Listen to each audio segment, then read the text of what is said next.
अस्सलामुअलैकुम दोस्तों, कैसे हैं आप सब। उम्मीद करता हूँ खैरियत से होंगे।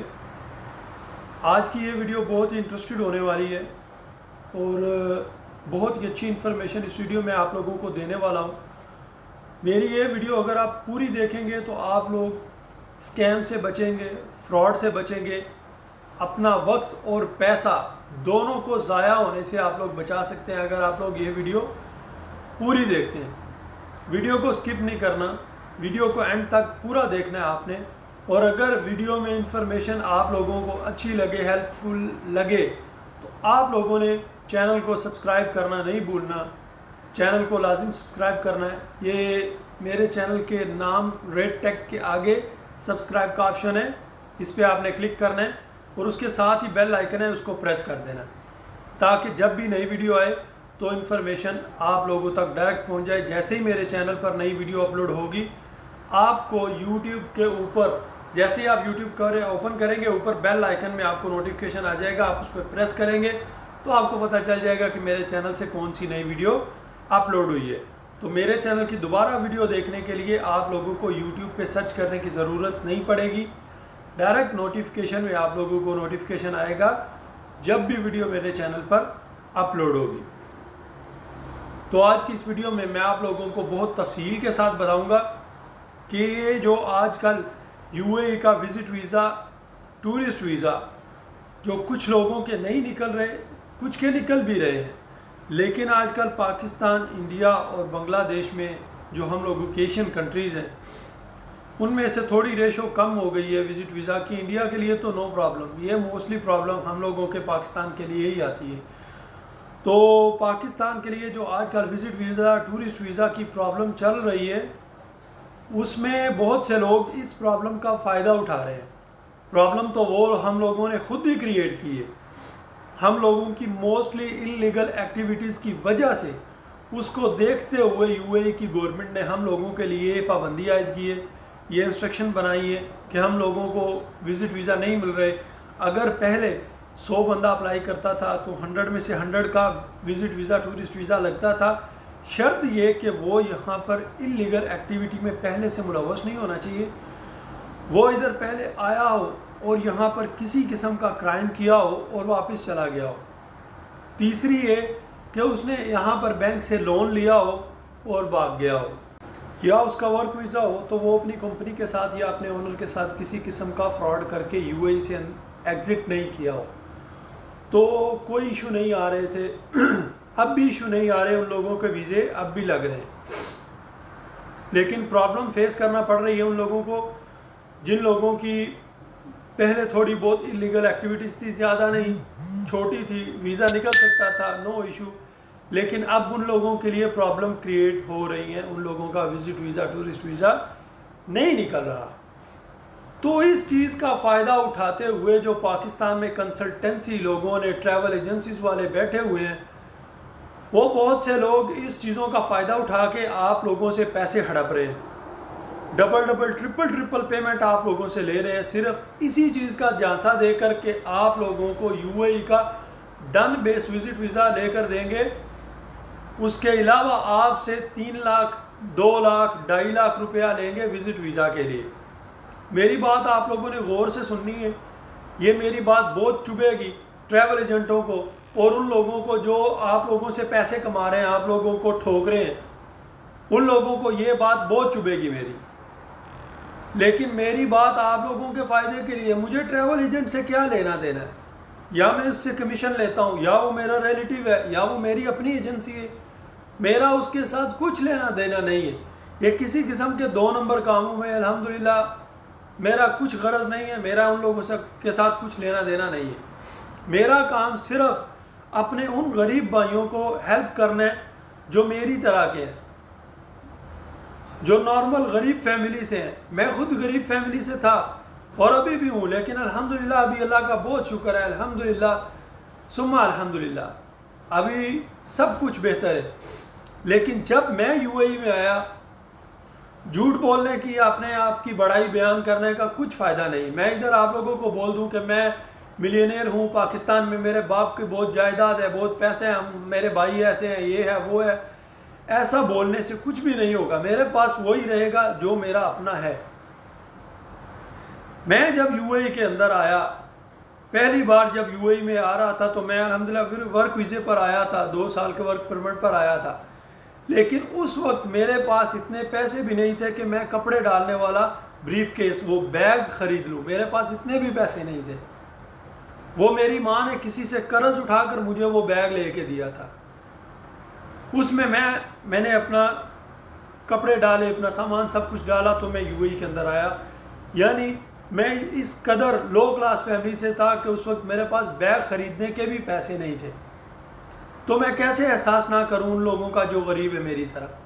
कैसे मैं बर्दाश्त करूं कि उन लोगों को चूना लगे जो मेरी तरह मिडिल क्लास फैमिली से है? पता नहीं हम लोग किस तरह गरीब लोग पैसे जमा करते हैं, लोगों से कर्ज लेते हैं, अपनी माँ बाप का जेवर बेचते हैं लोग, फिर ट्राई लेते हैं कि चलो अब्रॉड जाता हूँ, शायद एक चांस मिल जाए ज़िंदगी सुधारने का, शायद कोई चांस, कोई जैक ऐसा लग जाए कि मेरी लाइफ सेटलमेंट हो जाए, या मेरी लाइफ, मेरा फ्यूचर अच्छे ट्रैक पर आ जाए, कि मेरा फ्यूचर सुधर जाए, मेरे पास 4 पैसे आ जाए, मेरी लाइफ अच्छी हो जाए, मेरी फैमिली अच्छी ज़िंदगी गुजारे, मेरे माँ बाप ने मुझे पालने के लिए, मुझे बड़ा करने के लिए, मेरी एजुकेशन के लिए जो दुख दर्द तकलीफ़ें बर्दाश्त की हैं, शायद मुझे कोई ऐसा चांस मिल जाए कि मैं उनका बराबर तो मोल नहीं कर सकता, लेकिन उनका मदावा तो कर सकता हूँ। अगर मैं 100, आप कभी भी अपने माँ बाप की स्ट्रगल को अपने पैसों में नहीं तोल सकते, या उनको आप ऐशो इशरत देकर अपने माँ बाप की स्ट्रगल को बराबर नहीं कर सकते। वो हमेशा हर चीज़ से ऊपर होंगे। क्यों? उन लोगों ने आपकी उस वक्त हेल्प की जब आप कुछ भी नहीं कर सकते थे, कुछ भी नहीं कर सकते थे, हत्ता कि आप लोग एक कदम भी आगे नहीं बढ़ा सकते थे। उस वक्त हम लोगों के माँ बाप ने मेहनत करके हम लोगों को पाला, हमारे लिए मेहनतें, मशक्क़तें की, मजदूरियाँ की, और हम लोगों को इस मुकाम तक खड़ा किया कि हम लोग आज पैसे कमाने के काबिल हैं। जब मैं यूएई के अंदर आया, उस वक्त मेरे पास बैग ख़रीदने के पैसे नहीं थे। मेरी माँ ने कर्ज उठाया किसी से और मुझे वो बैग लेके दिया, मैं उसमें कपड़े डालकर यूएई के अंदर आया। लेकिन अल्हम्दुलिल्लाह मैं 2016 में यूएई में आया था। अल्लाह का बहुत शुक्र है, बहुत फजलो करम है अल्हम्दुलिल्लाह अल्लाह पाक का। मैं 8 साल 9 साल मुझे यूएई के अंदर हो गए। मैंने अल्हम्दुलिल्लाह आज तक कभी किसी से एक दिरहम कर्ज नहीं लिया, और ना ही मैंने कभी किसी का हराम माल खाया, पैसा हड़प किया, किसी से ले लिया कर्ज तो दिया नहीं, आज दूंगा, कल दूंगा, परसों दूंगा, ऐसा अल्हम्दुलिल्लाह कभी किसी के साथ नहीं मैंने किया। अगर आपका दिल साफ़ है और आप हराम खोर नहीं है, तो कोई आपके साथ हराम खोरी नहीं कर सकता। ये बात मेरी हमेशा आप लोग याद रखना। अगर आपकी नीयत में हराम खोरी है तो इंशाल्लाह आप जलील भी होंगे और आपके साथ इससे ज़्यादा हराम खोरी होगी।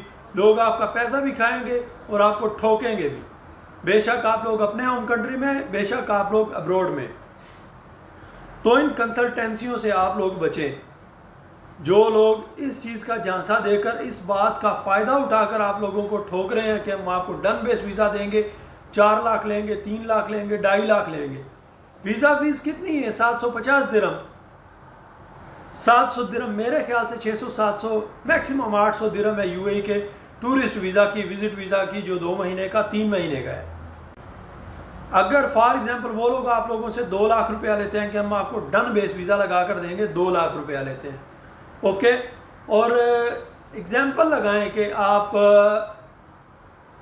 3000 दिरहम, मेरे ख्याल से तकरीबन 2 लाख बनता है, समथिंग 2 लाख से कुछ ऊपर नीचे होगा।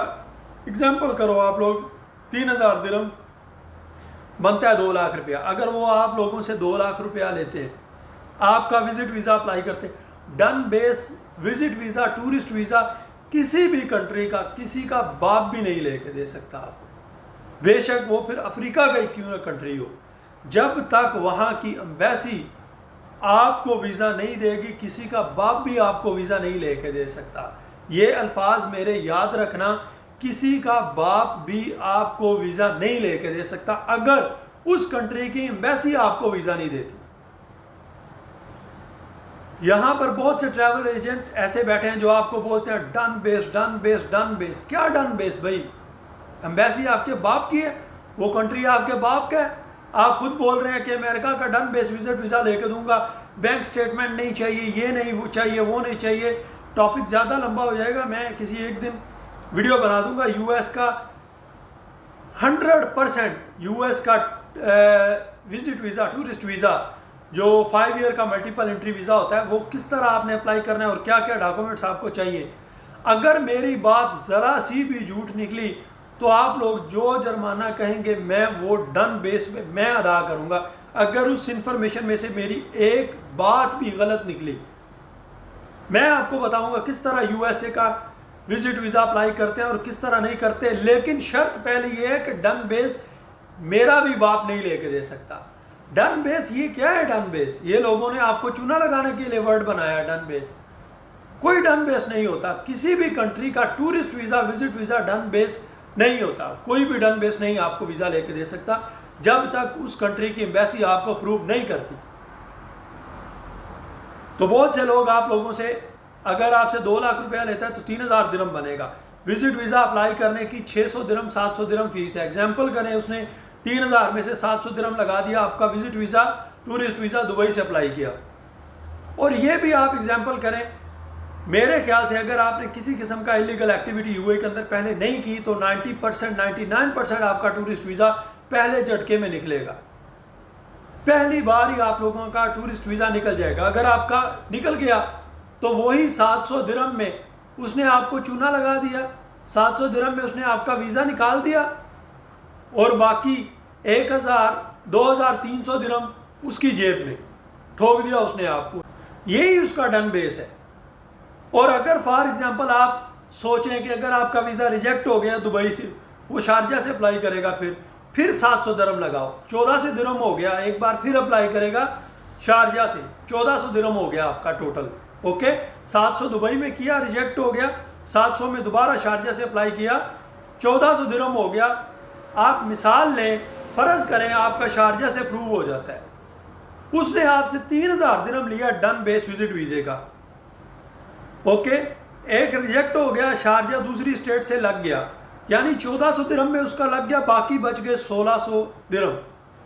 1600 दिरहम उसकी जेब में जाएगा डन बेस में, फिर उसने आपको ठोक दिया। तीसरी बात ये, फिर आप फर्ज करें फॉर एग्जांपल आपका शारजा में भी रिजेक्ट हो गया, वो आपका उमुल क्वीन और रासल खैमा से अप्लाई करेगा, फिर 700 दिरहम लगाओ। 3000 उसने आपसे लिया 2 लाख रुपए की बात करके। ओके, 700 दिरहम दुबई में किया, रिजेक्ट हो गया, 700 दिरहम शारजा में किया, रिजेक्ट हो गया, अभी वो उमुल क्वीन या रासल खैमा से आपका अप्लाई करेगा, फिर 700 दिरहम लगाएगा। तो 700 जब लगाएगा तो 2100 दिरहम हो जाएगा। 2100 दिरहम में फॉर एग्जांपल फ़र्ज फिर कर लें कि आपका उमुल क्वीन और रासल खैमा से विजिट वीज़ा निकल गया, 2 जगह से ऑलरेडी पहले रिजेक्ट हुआ है। वो डन बेस पे अगर आपसे पेमेंट लेगा तो आपको नहीं बताएगा कि आपका वीज़ा रिजेक्ट हुआ, मैंने दुबई से अप्लाई किया रिजेक्ट हो गया, शारजा से अप्लाई किया रिजेक्ट हो गया, वो आपको नहीं बताएगा। क्यों?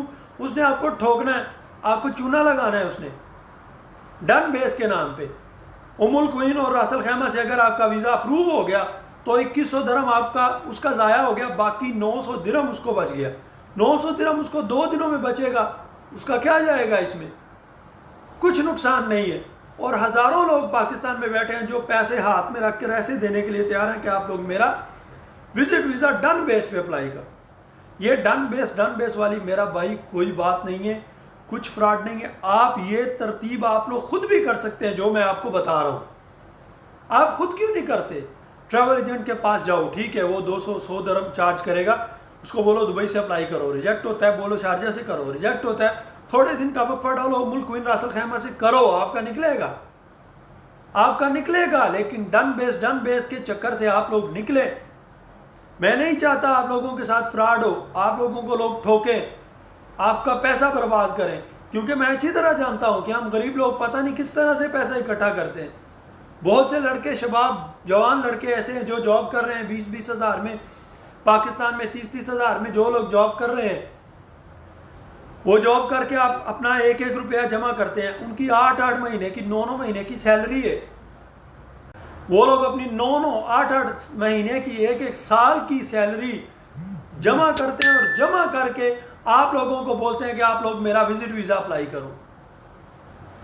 तो यार आप कैसे खबीस लोग हैं कि आप लोग अपने बच्चों का पेट पालने के लिए किसी गरीब के बच्चे का घर बर्बाद करके उसका पेट काटते हैं। किस तरह आप कैसे इस तरह कर लेते हैं? किस तरह हराम का माल, इस तरह का गरीबों से छीना हुआ माल, गरीबों के माँ बाप की मेहनत खून पसीने की कमाई आप लोग उनसे छीन कर हराम तरीके से 2 नंबर बगैरती करके किस तरह आप लोग अपने बच्चों को खिलाते हैं। वो बच्चे जो कल आपकी कब्र पर फातिहा पढ़ने नहीं जाएंगे, सिर्फ 4 दिन के काम के लिए, 4 दिन की दुनिया के लिए आप लोग हराम इतना इकट्ठा कर रहे हैं अपने उन बच्चों के लिए कि कल आप मर जाएंगे, आपकी कब्र पे हाथ उठाने के लिए नहीं जाएंगे वो लोग।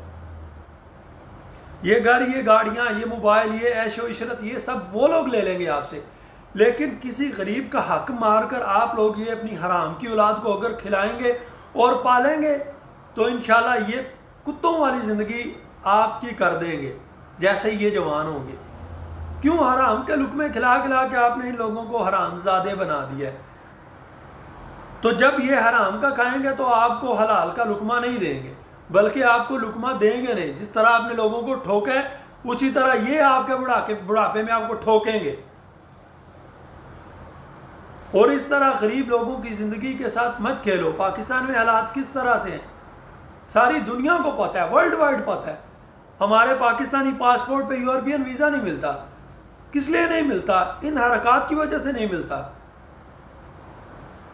एक तो ऑलरेडी हमारा पासपोर्ट बहुत डाउन है, हमारी करेंसी डाउन है, हमारे मुल्क के हालात ख़राब है। ऊपर से अगर कोई गरीब बंदा कोई पुअर फैमिली से स्ट्रगल करके थोड़े पैसे जमा करके या किसी भी तरीके से अरेंज करके अपनी लाइफ की सेटलमेंट करना चाहते हैं, तो आप लोग ऐसे गिद्ध बन के ऊपर बैठे हैं कि उन लोगों से हड्डियों से गोश्त निकालने के लिए आप लोग रेडी बैठे हैं कि कब मरे और कब खाएं। और आप लोग मेरे भाई जिनके लिए मैं वीडियो बनाता हूं, आप लोग मेरी बातों को कड़वी लगती हैं लेकिन मेरी बातें सही होती हैं। कभी भी आपको लगे कि मेरी इंफॉर्मेशन गलत है, आप मेरे चैनल को अनसब्सक्राइब करो, दफ़ा करो मेरे चैनल को, ज़रूरत नहीं है। मैं अगर टाइम निकाल के वीडियो बनाता हूं तो आप लोगों के लिए बनाता हूं, क्योंकि मैंने ये ज़िंदगी खुद देखी है। मैंने बताया कि मैं कर्ज उठाकर यूएई के अंदर आया था और 1 साल तक मैंने वो कर्ज अदा किया। 1 साल मैंने सैलरी नहीं ली, मेरे ओनर ने सैलरी नहीं दी। क्यों? वीजे के पैसे काट रहा था, नो इशू। मैंने उसको ज़ुबान दी थी, ठीक है आप मेरे जब मैं काम करूंगा मेरी सैलरी से पैसे काटते रहना। उसने काट लिया, नो इशू, इसमें नाराज़गी वाली बात नहीं, मैंने ज़ुबान दी थी उसको। तो मेरे भाई जो जो तकलीफ़ें मैंने बर्दाश्त की हैं, मैं नहीं चाहता कि वो तकलीफ़ें आप लोगों के साथ हों, आप लोगों के साथ कोई खेल जाए, आपके फ्यूचर को तबाह कर दे। आपके 1 साल के पैसे, आपके माँ बाप का उठाया हुआ कर्ज वो लेके भाग जाए, आप लोग सड़कों पे घूमते फिरें। खुदारा आप लोग इस तरह नहीं किया करें। अगर वीडियो अच्छी लगती है तो उसको शेयर किया करें, ताकि जो आपके जानने वाले जो यूएई के अंदर हैं, जो यूएई में आने का प्लान कर रहे हैं या फ्यूचर में प्लान करते हैं वो लोग आने के लिए, वीडियो ज़रूर उन लोगों तक पहुंचाया करें। और ये बात भी याद रखें, अगर आप दिल में ये बात सोचते हैं कि ये वीडियो मेरे लिए इन्फॉर्मेटिव है, मेरे लिए फ़ायदेमंद है, अगर मैं ये वीडियो अपने कज़न को भेजूँगा, अपने दोस्त को भेजूँगा तो उसका भी फ़ायदा हो जाएगा, मैं क्यों भेजूँ उसको, वो खुद ढूंढ लेगा। तो इस तरह आप कभी भी कामयाबी की सीढ़ी पे नहीं चढ़ सकेंगे। आप लोग हमेशा नीचे रहेंगे। इंशाल्लाह अल्लाह उसका कोई ना कोई वसीला ज़रूर बना देगा कि वो ऊपर पहुंच जाएगा, लेकिन आप उसी जगह पर खड़े रहेंगे। अगर अपने साथ अच्छाई चाहते हैं तो दूसरों के साथ अच्छाई करें, अगर अपना भला चाहते हैं तो दूसरों के साथ भला करें। ज़िंदगी का यही कानून है और इंसानियत का ये कानून है। अगर आप लोग अपने साथ अच्छा चाहते हैं तो दूसरे का भी अच्छा करें, फिर आपके साथ अच्छा होगा। अगर वीडियो अच्छी लगे तो मेरे चैनल को सब्सक्राइब कर दें, वीडियो को लाइक और शेयर करके अपने दोस्तों के साथ ज़रूर फॉरवर्ड करें, वीडियो को लाजिम शेयर करें अपने दोस्त लोगों के साथ। बाकी रही बात यूएसए के वीज़े की, अगर आप लोग वीडियो में कमेंट्स करेंगे कि आप लोग इंटरेस्टेड हैं कि मैं USA visit visa, tourist visa जो 5 साल का वीज़ा है, उस पे मैं आप लोगों को प्रॉपर डिटेल के साथ वीडियो बना के दूं तो मैं बनाऊंगा। लेकिन कमेंट सेक्शन में आपको कमेंट डालने होंगे और वीडियो को लाइक और शेयर करना पड़ेगा। अगर ज़्यादा कमेंट्स हुए मेरी इस वीडियो के कमेंट सेक्शन में, ज़्यादा कमेंट्स हुए कि बनाएं, तो मैं 100% आप लोगों को इन्फॉर्मेशन दूंगा किस तरह वीज़ा अप्लाई करते हैं, क्या क्या रिक्वायरमेंट्स है और क्या क्या डॉक्यूमेंट्स रिक्वायर्ड हैं। बाकी ये डन बेस वाली चाल में आप लोग ना आए, ये बेगैरती है सरासर। ये आप लोगों को लूटने का एक रास्ता उन लोगों ने बनाया है, ये वर्ड आपको ठोकने के लिए बनाया गया है। अगर तो आप मेरे भाई हैं और अपना भला चाहते हैं, अपनी बर्बादी नहीं करना चाहते हैं, तो इस वर्ड से सबसे पहले बाहर निकलें, बाकी बात बाद में होगी। और अगर आप लोग कमेंट डालेंगे कमेंट सेक्शन में कि मैं यूएस से टूरिस्ट वीज़ा विजिट वीज़ा 5 साल का जो उस पर वीडियो बनाऊं, बहुत इजी तरीका है, मैं सब कुछ word to word step by step आप लोगों को बताऊंगा। और इंशाल्लाह इस बात पे मेरी गारंटी है, अगर उसमें से ज़र्रा बराबर भी इंफॉर्मेशन मेरी गलत निकली तो आप लोग जो बात बोलेंगे, मैं जो जुर्माना बोलेंगे, मैं भरने के लिए तैयार हूँगा। ये मेरी शर्त है। पहली, एक भी बात मेरी गलत नहीं होगी। अप्लाई करने से लेके यूएस एम्बेसी के ऑफिस अंदर तक एक एक स्टेप बाय स्टेप आप लोगों को बात बयान करके मैं बताऊंगा। उस वक्त जब आप लोगों को ज़रूरत होगी, आप कमेंट सेक्शन में कमेंट्स करेंगे कि हमें ज़रूरत है, आप वीडियो बनाएं, तब बनाऊंगा, अदरवाइज़ नहीं बनाऊंगा। क्योंकि ज़रूरत नहीं है ना, एक चीज़ की ज़रूरत नहीं है, फिर इंसान फजूल में क्यों बनाए। जब आप ज़रूरत आप लोगों को होगी तो इंशाल्लाह ज़रूर बताऊंगा। ये डन बेस वाला इंजेक्शन जो आप लोगों को लगा रहे हैं ना, उससे बचें और वीडियो को ज़्यादा से ज़्यादा शेयर करें। उसके अलावा कुछ जॉब वैकेंसीज थी सिक्योरिटी गार्ड की, बाइक राइडर्स की, वो मैं ऑलरेडी वीडियोस बना चुका हूँ। उन वीडियोस का लिंक इस वीडियो के लास्ट में मैं अटैच कर दूँगा, आप लोग डायरेक्ट उसमें जाकर अप्लाई कर सकते हैं। उसके अलावा कुछ और भी जॉब वैकेंसीज़ हैं, इंशाल्लाह मेरे चैनल को फॉलो करते रहें तो डेली बेसिस पे आप लोगों को अपडेट मिलती रहेगी। उसके अलावा यूएई के अंदर आने वाली जॉब वैकेंसीज के बारे में भी आपको इन्फॉर्म करता रहूँगा। इंशाल्लाह आप लोग अप्लाई किया करें। अच्छी जॉब हर इंसान को चाहिए, लेकिन उसके लिए स्टेप उठाना पड़ता है, उसके लिए स्ट्रगल करनी पड़ती है, अप्लाई करना पड़ता है, मेहनत करनी पड़ती है। मेरा काम सिर्फ आप लोगों को बताना है, बाकी काम आप लोगों ने खुद ही करना है। अपना ख्याल रखें, इंशाल्लाह मिलते हैं नेक्स्ट वीडियो में। अस्सलाम वालेकुम।